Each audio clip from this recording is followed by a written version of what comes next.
Welcome again, dear all. We are discussing on cognitive development theory of Kohlberg. In this session, we will discuss on the second stage, which is conventional morality level of cognitive development theory of Kohlberg. तो Kohlberg के नैतिक विकास के सिद्धांत के दूसरे चरण में हम लोग देखते हैं, इस चरण का नाम है पारंपरिक नैतिक चिंतन। इसी को कन्वेंशनल मोरालिटी या कन्वेंशनल मोरल रीजनिंग के नाम से जाना जाता है। इसकी उम्र सीमा जो तय की गई है वो है 10 से 13 वर्ष। 10 से 13 वर्ष जब हम कहते हैं तो इसका मतलब है कि ये ना तो पूरी तरह से बाल्यावस्था है और ना ही पूरी तरह से किशोरावस्था है। ये इन दोनों के बीच का ट्रांजिशन पीरियड है। तो इस समय को पारंपरिक नैतिक चिंतन के नाम से जाना जा रहा है। यहां पर प्राक नैतिक स्तर से कुछ अलग चीजें देखने को मिलती हैं। सबसे पहली चीज जो हमें यहां देखने को मिल रही है वो है कि सही और गलत का फर्क समझ में आने लगता है। हमने देखा था प्राक स्तर पर क्या था, सही और गलत का फर्क दूसरे हमें बता रहे थे, यह हमारे व्यक्तिगत अनुभव पर निर्भर कर रहा था या फिर पनिशमेंट और रिवार्ड पर डिपेंडेंट था। लेकिन यहां पर हमें सही और गलत का खुद का एक समझ विकसित होना शुरू हो चुका होता है। यहाँ पर सही गलत, डू और डोंट डू, करो या मत करो, इस तरह की बातें ये एक ऐसे मापदंड बनते हैं जिसकी चेतन समझ हमारे अंदर होती है। कॉन्शियस बोध हमारे अंदर इसका होने लगता है। हमें लगने लगता है कि खुद में ये चीज लगने लगता है कि हमें ये चीज करना चाहिए या फिर नहीं करना चाहिए, ऐसा करना सही होगा या गलत होगा। अब हमें दूसरों पर डिपेंड रहने की आवश्यकता नहीं है। पूर्व की निर्धारित व्याख्याएं हमारे व्यवहार पर अपना असर जरूर डालती हैं। ठीक है, हमने पहले से सुन रखा है ऐसा करना गलत होता है, ऐसा करना सही होता है, तो ठीक है, वो हमारे माइंड को हिट कर रहा है। आखिर कहीं ना कहीं से तो कंसेप्ट लेकर के ही हम अपने व्यवहार का निर्माण करते हैं, तो उससे हम पूरी तरह से अलग नहीं हो सकते। लेकिन इतना भी तय है कि 10 से 13 वर्ष के दौरान हमें खुद में ये बात समझ में आने लगती है कि हमें क्या करना चाहिए, क्या नहीं करना चाहिए, क्या करना सही होगा, क्या करना गलत होगा। और निर्णय का आधार यहाँ पर भी देखा गया है कि निर्णय का आधार दूसरों की स्वीकृति ही होती है। ठीक है, प्री मोरालिटी में भी यही था और इस स्तर पर भी यही चीज देखने को मिल रहा है कि हम जो कुछ भी डिसीजन लेते हैं उसके पीछे, उसके जड़ में, उसके सेंटर में ये चीज काम कर रही होती है कि दूसरे इसे एक्सेप्ट करेंगे या नहीं करेंगे।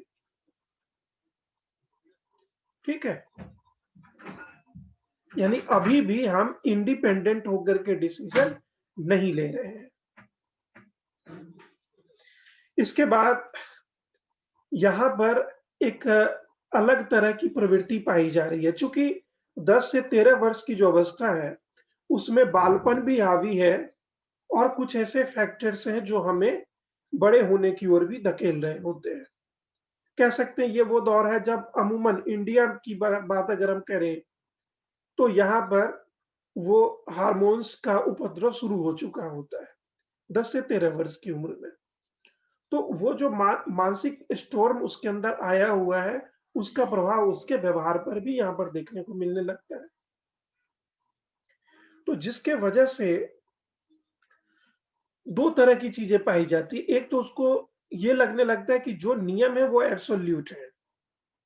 ठीक है, नियम जो भी है वो एब्सोल्यूट है, उसको तोड़ा नहीं जा सकता। नियम का पालन हमें हर परिस्थिति में करना ही पड़ेगा। तो यही वजह है कि उनके अंदर देश प्रेम की भावना जबरदस्त रहती है। इस उम्र में आत्मसंतुष्टि के लिए प्रयासरत रहते हैं हमेशा। इसके साथ साथ जैसे आप कह सकते हैं ना कि बड़े लोग जो एप्रिसिएशन देते हैं उसके लिए तरह तरह के शब्द प्रयोग में लाते हैं। तो कई बार कहा जाता है very good boy, nice girl, मतलब इस तरह का एप्रिसिएशन जो मिलता है इसके लालच में कई व्यवहार वो कर डालते हैं। आप मुझे ये बताइए कि 10 वर्ष का बच्चा नियमों को एब्सोल्यूट क्यों मान रहा है? इतनी समझ तो विकसित नहीं हो चुकी है ना कि उसको लगने लगेगा कि इस नियम का क्या-क्या परिणाम हो सकता है, इसलिए ये सही है, नहीं। उसको लगता है कि ये नियम समाज के बनाए हुए हैं, इसको अगर हम फॉलो करेंगे तो समाज कहेगा बहुत अच्छा लड़का है, बहुत संस्कारी लड़का है, बहुत ओबीडिएंट है, ठीक है? इस तरह का इमेज लोगों के नज़र में बनेगा। मैक्सिमम बच्चे इस चीज़ के लालच में अपना व्यवहार परिवर्तित करते हैं और नियम को पालन करने लगते हैं।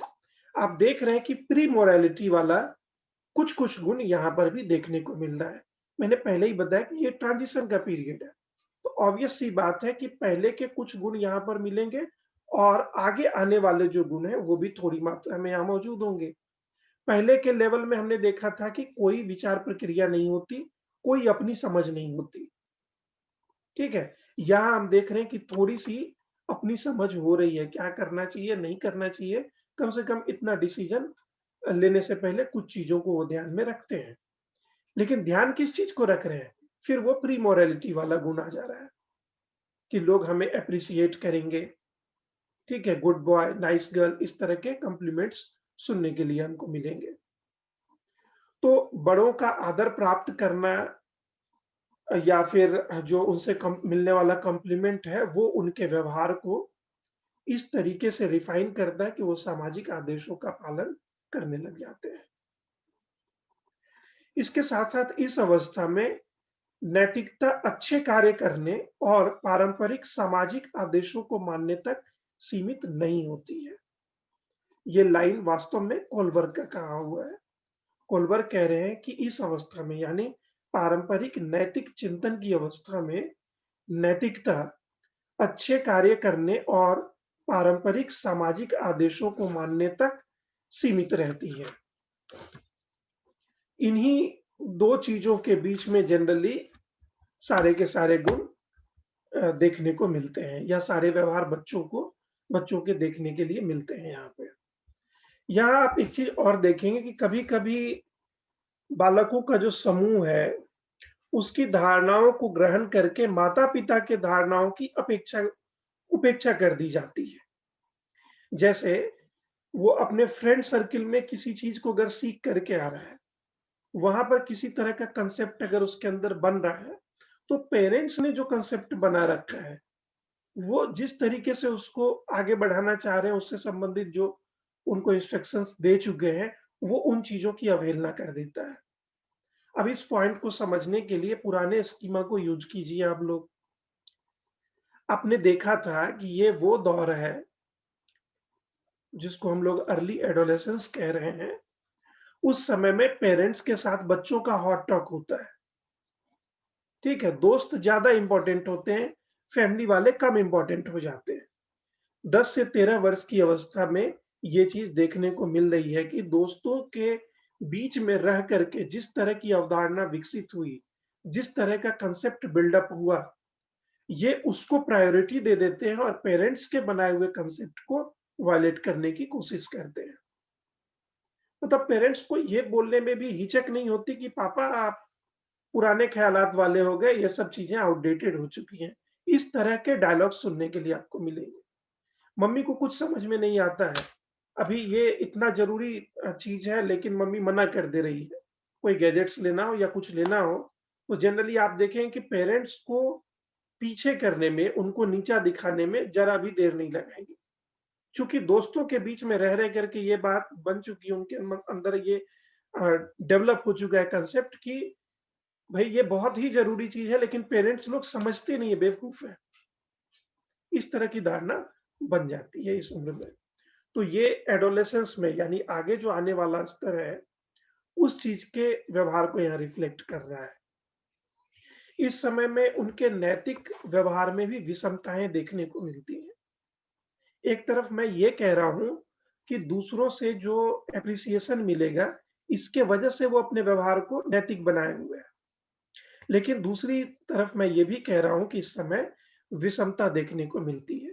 एक्चुअली ये नैतिक द्वंद वाला समय है, मॉरल डिलेमा वाला समय है जो यहाँ से अब स्टार्ट हो चुका होगा। तो दोनों ही तरह की प्रवृत्ति देखने को मिलेगी, प्री मोरालिटी वाली और जो आगे आने वाला हमारा पोस्ट कन्वेंशनल मोरालिटी है, इन दोनों के बीच का सिंथेसिस का समय है, ट्रांजिशन का समय, संक्रमण का समय है। तो दोनों ही तरह के व्यवहार यहाँ देखने को मिल रहे हैं। इसके बाद आप देखेंगे कि बच्चे जो हैं वो बड़ों के व्यवहार के साथ अपनी पहचान जोड़ लेते हैं। बड़े लोग जिस तरह का व्यवहार उसके साथ कर रहे हैं, खास तौर पे 10 से 13 वर्ष के बच्चों के साथ, उसी से वो एक इमेज बना लेते हैं अपने से बड़े लोगों का। आप घर में देखेंगे कि जब बच्चे थे उस समय का जो व्यवहार था किसी बड़े बुजुर्ग का हमारे लिए, वो बहुत ज्यादा प्रॉब्लम क्रिएट करने वाला नहीं था, लेकिन 10 वर्ष के होने के बाद जिस तरीके का व्यवहार बड़ों ने हमारे लिए दिखाया, हमने बड़ों का इमेज वैसा ही अपने माइंड में बना लिया कि ये हमें रिस्पेक्ट देते हैं या नहीं देते हैं, ये हमें प्यार करते हैं या नहीं करते हैं, ये हमें वैल्यू देते हैं, इज्जत देते हैं या नहीं देते हैं। इस तरह की चीजें उनके माइंड में विकसित होनी शुरू हो जाती है। तो एक तो पर्सनली उस व्यक्ति का इमेज बना, और दूसरी चीज यहाँ देखने को मिलती है कि बड़े लोगों के व्यवहार से सीख करके भी कई चीजों को अपने व्यवहार में ये लोग शामिल करने की कोशिश करने लगते हैं। इसको एक वर्ड के रूप में देखा जाता है। उस वर्ड का नाम है अभ्यंतरण, यानी आइडेंटिफिकेशन, मतलब किसी पहचान के साथ अपने आप को जोड़ने की प्रक्रिया। तो उनके गलत व्यवहार को देख करके बहुत से अनैतिक व्यवहार को वो लोग सामान्य मान लेते हैं, और कभी-कभी ये धारणाएं इतनी ज्यादा मजबूत बन जाती है कि उसे बदला नहीं जा सकता। जैसे उसने देखा कि घर में पापा बैठे हुए हैं, कोई पड़ोसी मिलने के लिए आया, जनरली इंश्योरेंस वाला एजेंट ही मान लीजिए। वो आया है तो पापा घर में है, लेकिन वो कह रहे हैं कि जाकर कह दो घर में हम नहीं है। अब बच्चा जा रहा है वहां पे जाकर के उसको कह दे रहा है कि अंकल पापा घर में नहीं है। ये तो छोटी सी बात थी, आपने अपना काम आसान कर लिया, बच्चे से आपने कहलवा दिया, वो व्यक्ति चला भी गया। अब उसी बच्चे को लग रहा है, बच्चे में जब वो छोटा था तब आपने उसे सिखाया था कि सच बोलना अच्छा होता है। अब आप उसे खुद सिखा रहे हैं, जाकर के कह दो कि मैं घर पे नहीं हूं, यानी झूठ बोलने का। यही वो समय है जब उसके मन में ये धारणा बन जाती है कि झूठ बोलना कहाँ गलत है, पापा भी तो झूठ बोल रहे हैं। ठीक है, अब वो झूठ बोलने में चूजी हो जाता है, सेलेक्टिव हो जाता है, और धीरे-धीरे ये उसके व्यवहार का अंग बन जाता है। पेरेंट्स को लगता है हमारा बच्चा झूठ बोलना कहाँ से सीख लिया? भाई सारी ट्रेनिंग तो वो अपने आस-पड़ोस से ही ले रहा है, अपने घर से ही सीखा है, कहीं बाहर से कोई सॉफ्टवेयर तो अपलोड किया नहीं गया उसके अंदर। ठीक है? तो ये आइडेंटिफिकेशन से रिलेटेड एक छोटा एग्जांपल था। कई ऐसे एग्जांपल को आप ले सकते हैं, पॉजिटिव सेंस में भी। हमने तो इंटरेस्टिंग समझा इसलिए इसको यूज़ किया, हालाँकि ये नेगेटिव एग्जांपल था। पॉजिटिव भी बहुत सारे लिए जा सकते हैं। अपने पेरेंट्स को देखता है दूसरों का हेल्प करते हुए, तो उसको ये लगने लगता है कि ये एक अच्छा चीज़ है, हमें भी दूसरों का हेल्प करना चाहिए। अब जैसे आपके यहाँ कोई गेस्ट आ रहा है, तो पेरेंट्स जिस तरीके से ट्रीट कर रहे हैं, बच्चा उसको देख रहा है, तो जिस किसी दिन आप घर में मौजूद नहीं हैं, उस दिन अगर आपके यहाँ कोई गेस्ट आ रहा है, तो आपका बच्चा फिर उसके साथ वैसे ही ट्रीट करेगा, जैसे आप दूसरों के साथ करते आए हैं अभी तक। ठीक है? और इस तरह की धारणाओं को ना पनपने देना चाहते हैं अगर, तो बालकों के नैतिक विकास में शिक्षकों की और अभिभावकों की भूमिका बहुत महत्वपूर्ण हो जाती है। पेरेंट्स का एग्जाम्पल सुन के कामेश को बहुत जबरदस्त हंसी आई। ठीक है, एज ए टीचर आप क्या करेंगे? गुरुजी के व्यवहार से भी बच्चे बहुत कुछ सीखते हैं। ठीक है, तो आपको भी अपने व्यवहार के प्रति कॉन्शियस रहना होगा। 10 से 13 वर्ष के बच्चों को डील करते समय अपने आचरण को, अपने व्यवहार को, अपने शब्दों को इस तरीके का बना करके रखना है कि जरा सा भी निगेटिविटी उसके ऊपर अपना असर ना डाले। ठीक है, और तीसरी अवस्था है level of post conventional morality, उत्तर रूढ़िगत नैतिकता का स्तर। उत्तर रूढ़िगत नैतिकता का स्तर, इसको हम लोग अग्र पारंपरिक नैतिक तर्क की अवस्था भी कहते हैं। तो ये 13 वर्ष से आगे की उम्र तक चलता रहता है। जनरली 18-19 वर्ष की अवस्था तक, यानी पूरा टीन एज यही संभालता है। अब इसमें सामाजिक रूप से अपेक्षित और स्वीकृत व्यवहार की समझ विकसित हो जाती है। यानी इस उम्र तक आते-आते किशोरों को ये समझ में आने लगता है कि कौन से व्यवहार सोशली एक्सेप्टेड हैं और सोशली एक्सपेक्टेड हैं। दोनों तरह के व्यवहारों की समझ विकसित हो जाती है। इसके साथ-साथ वो विवेक युक्त व्यवहार का चयन करने लगते हैं, यानी अपनी समझ के आधार पर निर्णय लेने लगते हैं। अरे! ये समय तो ऐसा समय है जिस समय में आप कहते हैं बहुत सारे स्टूडेंट अ, बोर्ड वगैरह करने के बाद आईआईटी जॉइन करते हैं।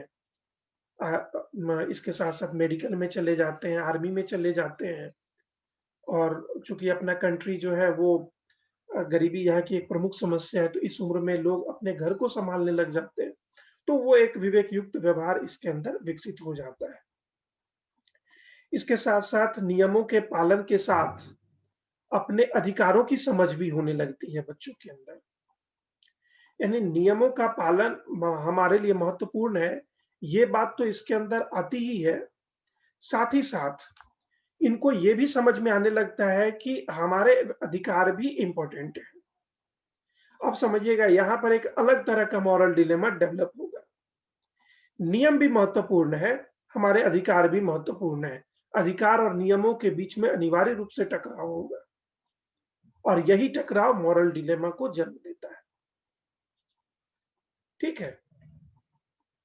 इसके साथ-साथ यहाँ पर एक चीज़ और देखने को मिलता है और जिसको हम लोग कहते हैं एडोलेसेंट रिबेलियन, यानी वयस्क क्षोभ।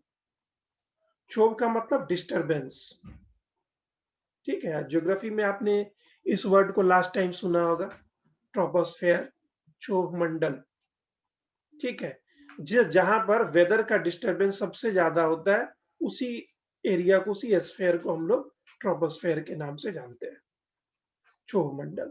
तो यहाँ पर जो कहा जा रहा है वयस्क क्षोभ, यानी एडोलेसेंस रिबेलियन, वो इस चीज़ को लेकर के कि यहाँ पर वयस्कों के बीच में इन दोनों कारणों से, यानी अपने अधिकार की रक्षा और नियमों का पालन, इसके वजह से डिस्टर्बेंस क्रिएट होता है।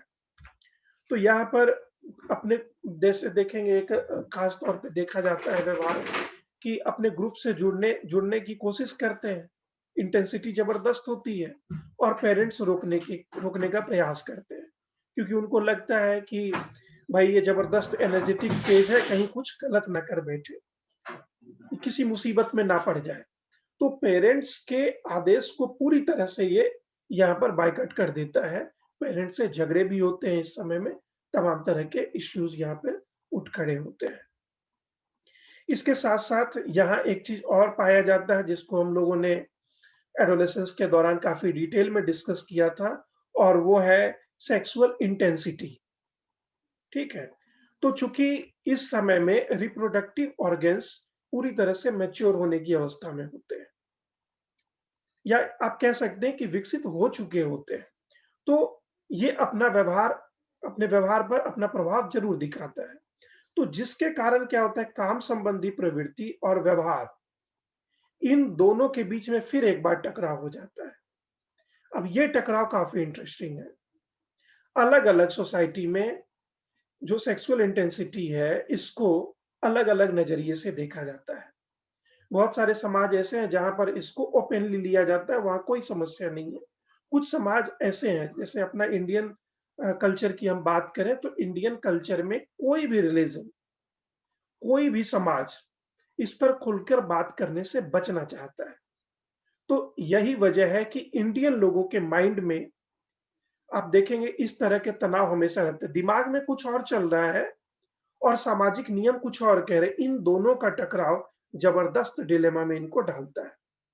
यही वजह है कि किशोरावस्था, जो कि स्टॉर्म और स्ट्राइफ की अवस्था कही जाती है, वो अपने इंडियन सोसाइटी में काफ़ी ज़्यादा पेनफुल हो चुका होता है। बच्चों में अलग-अलग तरह के विकार, अलग-अलग तरह की समस्याएँ, व्यवहारगत समस्याएँ उत्पन्न हो जाती हैं। कोई काफ़ी चिड़चिड़ाने रहने लगेगा, कोई बहुत उदास रहने लगेगा, कोई डिप्रेशन में भी जा सकता है। इस तरह की समस्याएँ कॉमन है अपने इंडिया में। ये भी मॉरल डिलेमा से ही उत्पन्न हुआ है। इसके बाद एक पॉइंट और है हमारा कि ठोस नियमों पर आधारित सिद्धांतों के साथ ही आगे बढ़ते हैं। ठोस नियमों पर आधारित सिद्धांतों पर ये आगे बढ़ते हैं। अब ये काफ़ी इंटरेस्टिंग है। इस अवस्था में ये हर चीज़ को फिक्स करना चाहते हैं।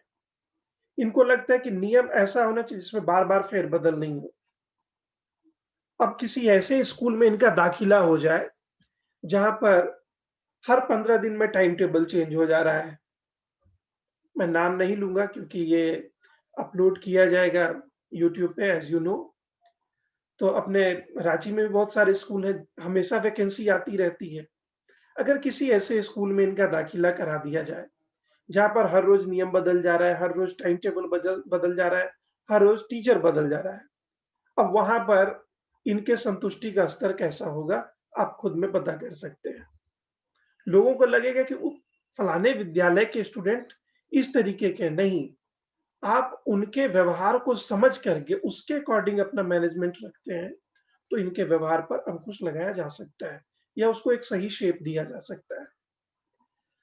तो ठोस नियम इसका मतलब है कि विषय भी इस तरीके के पढ़ाए जाते हैं जिसमें लगातार परिवर्तन की कोई गुंजाइश ना हो। मतलब डिप्लोमैटिक आंसर से यहाँ पर बचने का प्रयास किया जाता है टीचरों के द्वारा भी। क्योंकि अगर आप डिप्लोमैटिक आंसर का प्रयोग करते हैं, तो वो इनके व्यवहार पर आधारित नहीं होगा।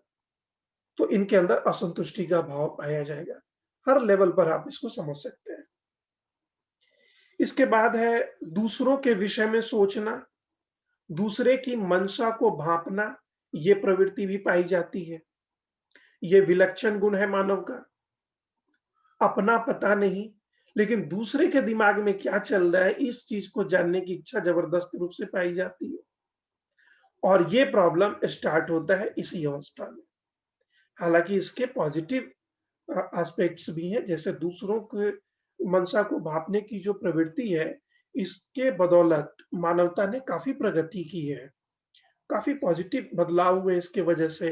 आप जो ह्यूमैनिटी की बात करते हैं, काइंडनेस की बात करते हैं, तो वो सब कुछ इसी व्यवहार के अंतर्गत शामिल होता है।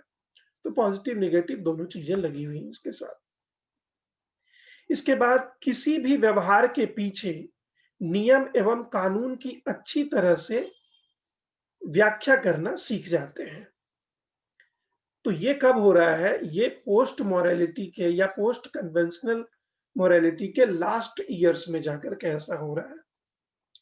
तो इस समय तक आप देखेंगे कि जनरली स्टूडेंट्स हायर स्टडीज में चले जाते हैं, कॉलेज और यूनिवर्सिटीज में दाखिला ले चुके होते हैं। अब वहाँ पर सभी विषयों के फिलॉसफी को पढ़ना होता है। तो यही वजह है कि वो उम्र कैच करने की उम्र है, वहाँ पर हम इन चीज़ों को स्टूडेंट्स को पढ़ाते हैं। उनको कोई समस्या नहीं होती। अगर उस चीज़ को हम लोग 9th-10th में ही बताने का प्रयास करें, तो स्टूडेंट्स के मन में काफ़ी ज़्यादा कन्फ्यूज़न होगा और उनको समझ में भी नहीं आएगा। इसके बाद नैतिकता का ट्रांज़िशन युवा अवस्था में अच्छी तरह से होता है। ठीक है? किशोरावस्था तक में नहीं होता, युवा अवस्था में नैतिकता का ट्रांज़िशन ज़बरदस्त तरीके से होता है। और जिसके अंदर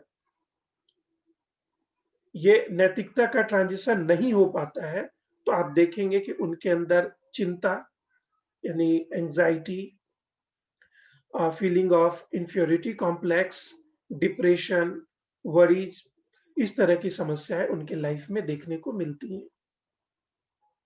तो हम लोगों ने जब इस टॉपिक को स्टार्ट किया था, हमने देखा था कि इसी को moral development theory of Kohlberg कह रहे हैं और इसी को cognitive development theory of Kohlberg कह रहे हैं। बात चूँकि मूल थ्योरी जो है वो नैतिकता के ऊपर में ही कही गई है, तो नैतिकता का प्रश्न आ ही जाता है और यहाँ कहा जा रहा है कि जिसके अंदर नैतिकता डेवलप नहीं होती है, अब नैतिकता शब्द के जगह पर आप संज्ञानात्मक विकास शब्द को प्रयोग कीजिए। जिसके अंदर संज्ञानात्मक विकास अच्छी तरीके से नहीं हो पाता है, उसके अंदर एंग्ज़ायटी और इन्फीरियरिटी कॉम्प्लेक्स और डिप्रेशन इस तरह की समस्याएँ देखने को मिलने लगती हैं। ठीक है? तो ये मानव जीवन के लिए काफ़ी ज़रूरी चीज़ है कि उसका कॉग्निटिव डेवलपमेंट सही तरीके से हो, तभी वो एक अच्छे मानव के रूप में विकसित हो पाएगा, आगे चल करके तमाम तरह के मानसिक व्याधियों से बच भी पाएगा। तो इसमें रोल प्ले कौन-कौन कर सकता है, किसका-किसका रोल इम्पोर्टेंट होगा?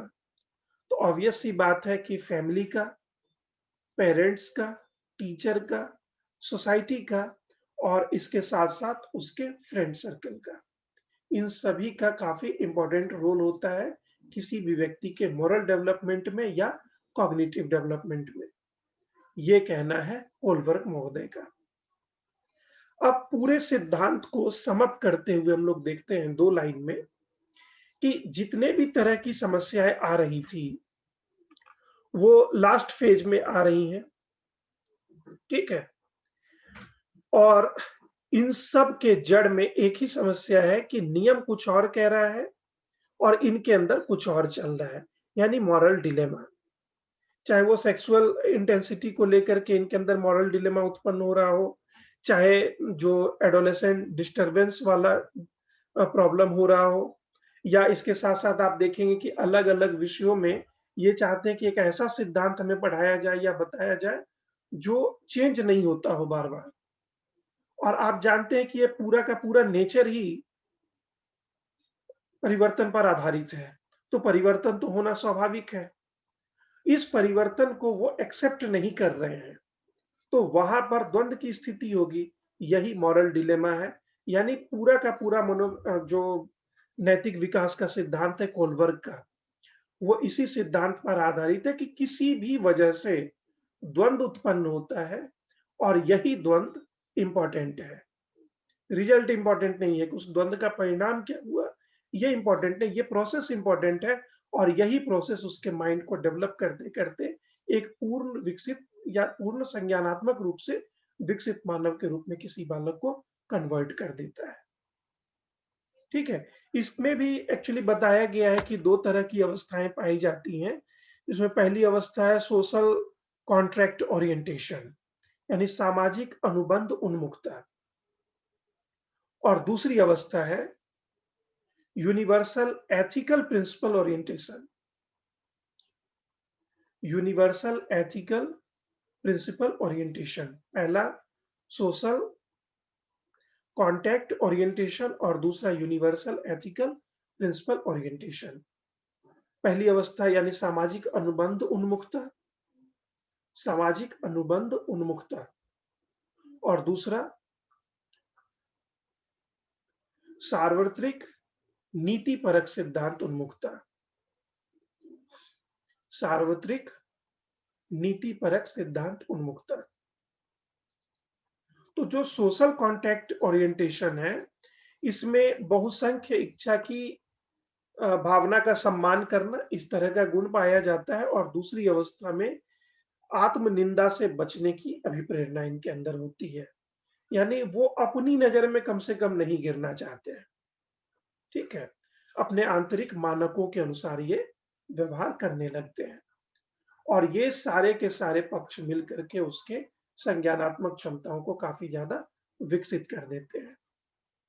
अब एक चीज़ जो समझना इम्पोर्टेंट था हमारे लिए, वो ये है कि इस अवस्था में आकर के बच्चों के अंदर अपने अधिकार और अपने नियम, अधिकार या आवश्यकता दोनों चीज़ को आप ले सकते हैं, और नियम, इन दोनों के बीच में होने वाला टकराव आप कह सकते हैं आइडियल मोरल डिलेमा इनके लिए क्रिएट हो जाता है या बनता है। जैसे इनकी इच्छा कुछ और है, इनकी आवश्यकताएँ कुछ और है। सोशल नॉर्म्स उसको रोक रहा है, तो ऑब्वियस सी बात है कि वहाँ पर एक द्वंद उत्पन्न होगा। उस द्वंद में अंततः ये क्या करता है, सारे पक्ष को ध्यान में रखते हुए अपने आंतरिक मानकों के अनुरूप अपने आप को संचालित करता है या अपने व्यवहार को संचालित करता है। ठीक है? हम में से सभी लोगों ने ऐसा ही किया। अपने ही बचपन को फ्लैशबैक में जाकर के आप याद करें फिर, ठीक है? अब मान लेते हैं जैसे पूजा-पाठ का समय है, उस समय में हिंदू धर्म में एक मान्यता है कि जब भी कोई ऐसा पर्व त्योहार का समय आए, उस समय नॉन-वेज नहीं खाना है, ठीक है? छोटे बच्चे हैं, उनकी इच्छा हो रही है नॉन-वेज खाने की, अब उनको पता है पूरा सावन मास चल रहा है, अभी नहीं खा सकते। ठीक है? इच्छा कुछ और है, नियम कुछ और है। तो जब तक बच्चे थे तब तक तो लग रहा था पनिशमेंट मिलेगा, नियम को तोड़ा नहीं जा सकता, एब्सोल्यूट होते हैं, ये सारी चीज़ें, तो वो अपने आप को रोक ले रहे थे। जब वो युवा अवस्था में पहुँच रहे हैं, किशोरावस्था के अंतिम समय में पहुँच रहे हैं, तो उस समय अगर बाहर में कहीं है, खाने का मन कर रहा है, तो सोचेंगे इधर खा भी लेते हैं तो घर में कौन देखता है? कैसे पता चलेगा किसी को? बहुत सारे लोग ऐसा व्यवहार प्रदर्शित करते हैं। तो छुप के क्यों खा रहे हैं? ओपन क्यों नहीं खा रहे? आत्मनिंदा से भी बचना है। ये भी दिखाना है कि सोशल नॉर्म्स हम पूरा फॉलो कर रहे हैं और अपने अधिकार की या अपने आवश्यकता की पूर्ति भी करना है। तो इस इतना डिप्लोमैट कैसे हो गया इंसान? जब तक संज्ञानात्मक रूप से विकसित नहीं हुआ, तब तक इतना बड़ा डिप्लोमैट तो नहीं हो सकता। और फॉर योर काइंड इन्फॉर्मेशन, ये वही बच्चा है, जब जन्म लिया था तो रोने के सिवाय इसे कुछ नहीं आता था। ठीक है? रोने के सिवाय कुछ नहीं आता था, अब वो इस अवस्था में पहुँच रहा है कि सोशल नॉर्म्स को भी फ़ॉलो कर रहा है, अपने आप को बचा भी रहा है, सबके नज़र में अच्छा भी बना हुआ है, आत्मनिंदा से भी बच रहा है और अपने आवश्यकताओं की पूर्ति भी कर रहा है, अपनी इच्छाओं की पूर्ति भी कर रहा है। एक एक ऐसा इंटरेस्टिंग एग्ज़ाम्पल सोच करके मैंने ये एग्ज़ाम्पल आपको दिया है, बहुत सारे एग्ज़ाम्पल्स इसमें लिए जा सकते हैं। जहाँ तक आप सोच सकते हैं, वहाँ तक के सारे एग्ज़ाम्पल्स आप अपने आंसर में लिख सकते हैं, अपने लिए कंपाइल कर सकते हैं। तो आप लोगों के जो भी प्रश्न होंगे, बेझिझक आप लोग अपना प्रश्न पूछ लीजिएगा।